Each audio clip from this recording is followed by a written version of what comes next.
کہ کسی بھی فرقے کا عالم قرآن مجید سے صحابہ کی محبت نہیں دکھا سکتا، کیونکہ قرآن میں محبت صرف آل محمد کی فرض ہے۔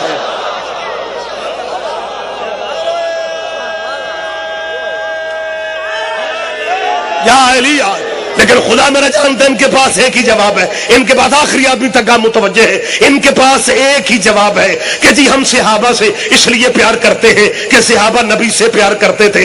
صحابہ نبی سے قرآن میں نہیں لکھا کہ صحابیوں سے پیار کرو، لیکن کیوں کیا جاتا ہے کہ صحابہ نبی سے پیار کرتے تھے۔ اور زندگی چند روزہ ہے، اپنے ڈیروں پہ بیٹھ کے سوچ لو، اور جو نبی سے پیار کرے ان سے پیار کرتے ہو، اور جن سے نبی پیار کرے ان سے پیار کیوں نہیں کیا جا رہا؟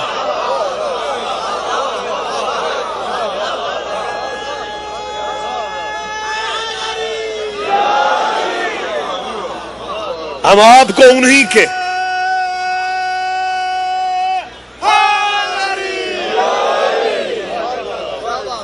نہ فجر کی رکعتیں قرآن میں، نہ ظہر کی، نہ عصر کی، نہ مغرب کی، نہ عشاء کی پڑھے جا رہے ہیں۔ دکھاؤ قرآن سے، پھر پتہ کیا ایویں پھکا جا مسکرا کے بتا جی وہ نبی پاک کی طرف ہم نے دیکھنا ہے نا، چل صدیوں کے سفر کے بعد تو مان تو گیا ہے قرآن کافی نہیں، محمد کو دیکھنا لازمی ہے۔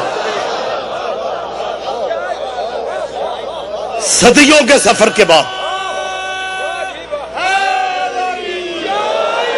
انہیں تسلیم کرنا پڑ گیا ہے کہ قرآن کافی نہیں، حضور کو دیکھنا پڑے گا۔ جیسے حضور پڑھیں گے ویسے پڑھو، جتنی رکعتیں حضور نے پڑھی جی ہم تو اتنی پڑھیں گے۔ ہم نے تو حضور کی نماز دیکھنی ہے، چپ رہو گے مجھے دکھ رہے گا۔ محمد کی نماز جنہیں نظر آ رہی ہے، اور جب نماز میں کندھے پہ بیٹھا تھا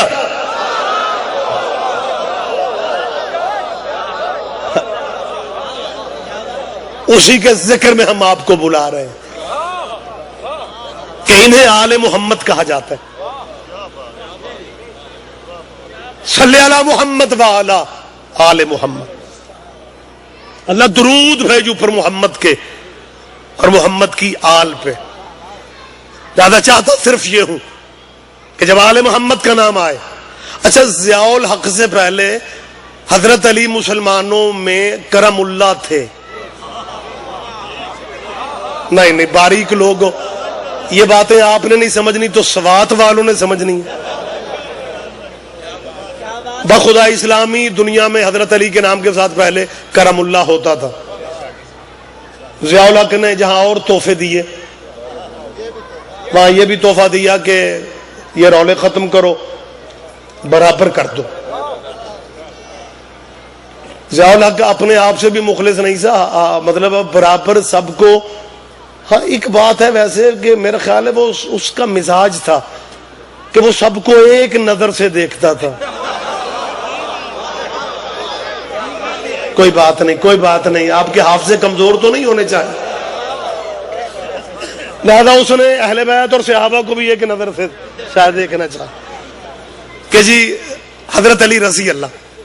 جبکہ میں ذمہ داری سے یہ بات نوجوانوں سے میری اپیل ہے، بزرگوں کے ذہن میں تو ہر چیز ہوتی ہے، بچوں آپ بات اپنے کالج آفس وغیرہ میں بیٹھ کے کر سکتے ہیں کہ اسلامی ہسٹری میں اسلام کی جتنی معتبر کتابیں ہیں ان میں کسی بھی کتاب میں حضرت علی رضی اللہ نہیں۔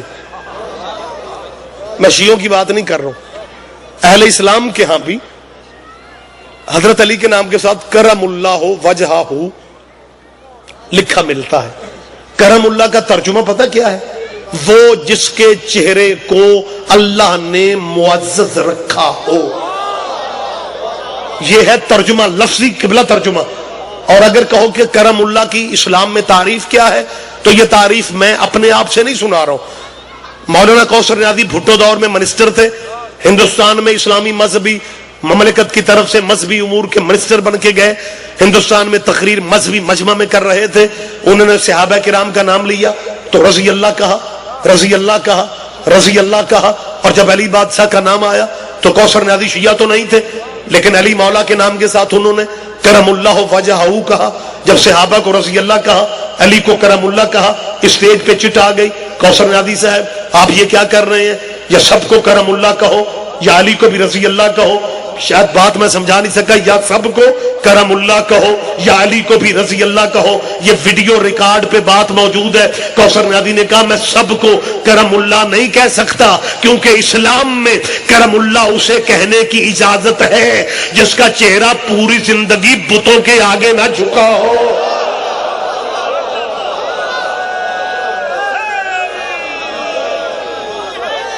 یہ بسم اللہ آپ جی ہیں سرکار۔ اسلام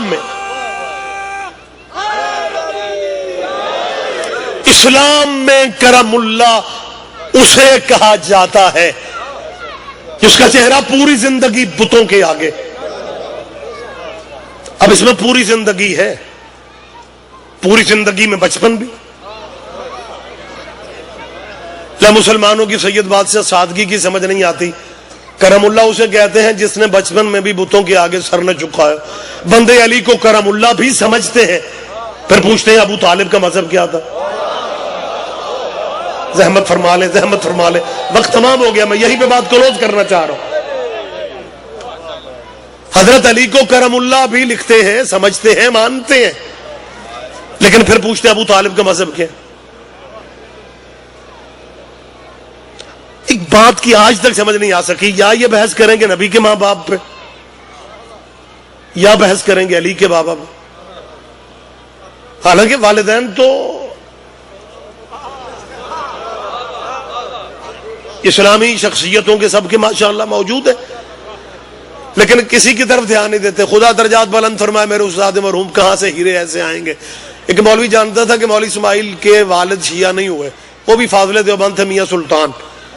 اس مولوی نے میدان مناظرہ میں کمزوری کا فائدہ اٹھایا، کہ لگا مولوی اسماعیل ادھا ملک شیعہ کر گئے ہیں، تیرا پیو نہ تیرے تو شیعہ ہویا۔ قبلہ نے کہا مولوی جی پیواں نو چھڈو، پیو تے وڈیاں دے نہیں سن ہوئے۔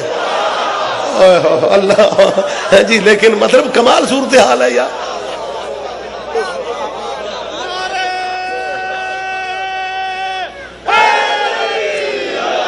خیر بات لمبی نہ ہو جائے کیونکہ وقت بہت محدود ہے، میں نے پہنچنا، دو چار اور حاضریاں ہیں۔ اپیل یہ کرنا چاہتا ہوں، مبلغ اعظم کی باتیں کیونکہ بچوں تک، نئی نسل تک بہت کم پہنچ رہی ہیں، کتابیں بھی ان کی بہت کم ملتی ہیں، اور یہ پیورلی جو واقعات ہیں میدان مناظرہ کے، ایک واقعہ ذہن میں آ گیا، اگر آپ اجازت دیں تو آپ کی نظر کر دوں۔ مبلغ اعظم نے، میں نے خود قبلہ شاہ جی مولانا اسماعیل مرحوم سے مولانا سنا کہ فرمایا کرتے تھے کہ میں نے محمد کی بیٹی سے دنیا نہیں مانگی، میں نے بی بی سے مانگا صرف یہ ہے کہ بی بی تیرا مخالف سوال کرے، مجھے جواب کی توفیق ملنی چاہیے۔ اللہ اکبر، اللہ اکبر، خدا میرا جانتا۔ قبلہ فرماتے تھے خیرات میری انہی سے ہے، اور پھر اتنا فی البدی، جیسا سوال ویسا جواب۔ شکر گڑھ کے مولوی مجلس میں اچھا زمانہ تھا، بندے مجلسوں میں آتے تھے مولوی صاحبان، اب تو خیر رواج ہی ختم ہو گیا۔ وہ مجلس میں آگے کھڑا ہو گیا، مولوی اسماعیل مجلس بعد میں پڑھنا، پہلے بتاؤ شیعہ ملی مچھی کیوں نہیں کھاتے؟ مولوی اسماعیل صاحب نے کہا اس لیے کہ تانوں سستی لبدی رہے۔ آپ کوئی ہسٹری سے واقف ہے تو لطف لے گا اس بات کا۔ لودھرا ایک اب ضلع بن چکا ہے، لودھرا سائڈ پہ شاہ جی ایک مناظرہ۔ اچھا، مناظرے کے موضوع دو، یہ ماشاءاللہ علمی لوگ بیٹھے ہوئے ہیں، یہ بات ذرا متوجہ ہو کے آپ نے سننی ہے۔ مناظرے کے موضوع دو تھے، جنازہ رسول اور وراثت رسول۔ وضاحت کی ضرورت نہیں، آپ ماشاءاللہ سارے سمجھتے ہیں۔ میدان مناظرہ میں موضوع شاہ جی دو تھے، وراثت رسول اور جنازہ رسول، کہ جنازہ حضور کا کس نے پڑھا کس نے نہیں، نبیوں کی وراثت ہوتی ہے نہیں۔ اچھا، لطف صورتحال پتہ ہے عام مناظروں سے ہٹ کے کیا تھی کہ مولانا اسماعیل صاحب اکیلے تھے، تنہا، اور سامنے والے ممبر پہ جیسے جیسے فرقے بدلتے تھے ویسے ویسے مولوی بدلتا تھا۔ سائن جی خدا جانتا ہے، 2 گھنٹے ایک مذہب کا مولوی، پھر 2 گھنٹے دوسرے مذہب کا مولوی، پھر اگلے 2 گھنٹے تیسرے مذہب کا مولوی۔ مولانا اسماعیل صاحب ہر مولانا کو اس کے مذہب کی کتابوں سے ہاں مشکل ترین صورتحال ہے خدا، ایسا تو آج کل سوچنا ممکن ہی نہیں ہے۔ وہ بندہ ہر قبلہ ہر مذہب کے مولانا کو ان کے مسلک کی کتابوں سے، کیونکہ میدان مناظرہ کے اصول ہوتے ہیں، جو جس مذہب کے اس کے مذہب کی کتابوں سے آپ ثابت کریں گے۔ اچھا جب شام مغرب سے پہلے والی نشست آئی نا تو ہمارے قریبی بھائیوں کے مولانا ممبر پہ آئے، قریبی بھائیوں کے، اور آگے کہتا مولوی اسماعیل سارا دن تو مولویوں کو ہاتھوں پہ نچاتا رہا ہے، ان مولویوں کو تیری چالاکیوں کا نہیں پتا، لیکن میں تو اس سے واقف ہوں، میں 2 منٹ میں تیرے دونوں موضوع ختم کر رہا ہوں۔ قبلہ نے کہا وہ کیسے؟ کہنے لگا 2 موضوع ہیں نا مناظرے کے، ایک جنازہ رسول، دوسرا وراثت رسول۔ ان مولانا نے کہا مولوی اسماعیل ہم رسول کو زندہ سمجھتے ہیں، زندوں کے جنازے بھی نہیں ہوتے،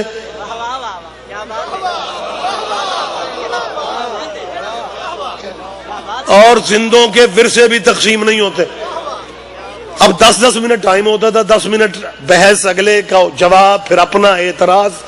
اب اس مولانا نے 10 منٹ کہا میں نے کچھ نہیں کہنا، 10 منٹ وہ یہی کہتا رہا، زندوں کے جنازے بھی نہیں ہوتے، زندوں کے ورثے بھی تقسیم نہیں ہوتے۔ مولوی اسماعیل مناظرے تیرے ختم، موضوع تیرے ختم، اب نئے موضوع پہ مناظرہ ہوگا۔ آج کے موضوع میں میدان جیت چکا ہوں، کیونکہ زندوں کے جنازے بھی نہیں ہوتے، زندوں کے ورثے بھی تقسیم نہیں ہوتے، زندوں کے جنازے بھی نہیں ہوتے۔ جب اس نے بار بار شاہ جی کہا نا زندوں کے لفظ آیا ہو تو دکھ ہوگا، جب اس نے کہا نا زندوں کے جنازے بھی نہیں ہوتے، زندوں کے ورثے بھی تقسیم نہیں ہوتے، مبلغ اعظم نے ایک لمحے میں میدان کا پانسا پلٹ دیا۔ قبلہ فرماتے اپنی بات پہ قائم رہنا، اگر زندوں کے جنازے بھی نہیں ہوتے، زندوں کے ورثے بھی تقسیم نہیں ہوتے، پھر زندوں کے خلیفے بھی نہیں ہوتے۔ اللہ اکبر، اللہ اکبر۔ جی بسم اللہ سرکار، آپ جی جی۔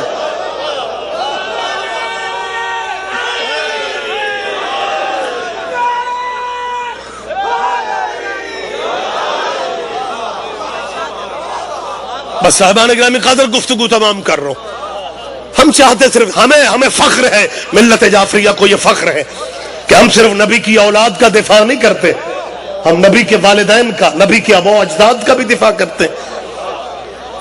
تو میں نے کہانیاں بنا رکھی ہیں، حضرت کے ماں باپ معاذ اللہ معراج والی رات حضور سیر کے لیے نکلے، جہنم کے قریب سے گزرے، کون اللہ سے رسول اللہ نے پوچھا کون جل رہا ہے، میری روح کھینچی جا رہی ہے۔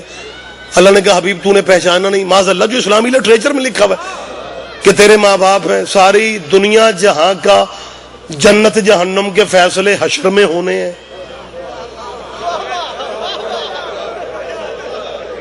اور یہ سرداروں کے فیصلے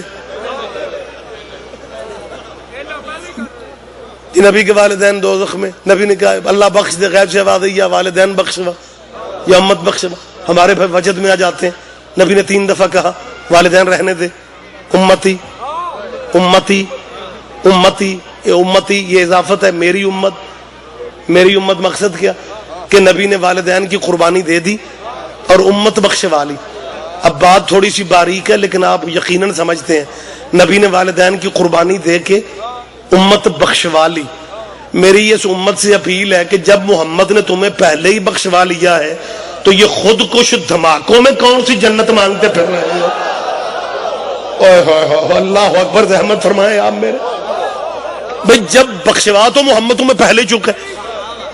اچھا ایک طرف جنت جہنم حضور نے ماں باپ کی قربانی دے دی، اور دوسری طرف محلے والوں، پنڈ والوں، قاری صاحب کہہ رہے ہیں اپنے بچے مسجد بھیجو، تمہارا بیٹا ایک آیت آگے حفظ کر لے گا، تمہاری 7 پشتیں جنت میں جائیں گی۔ لتاج کمپنی کے چھپے ہوئے قرآن سے اس کا بیٹا ایک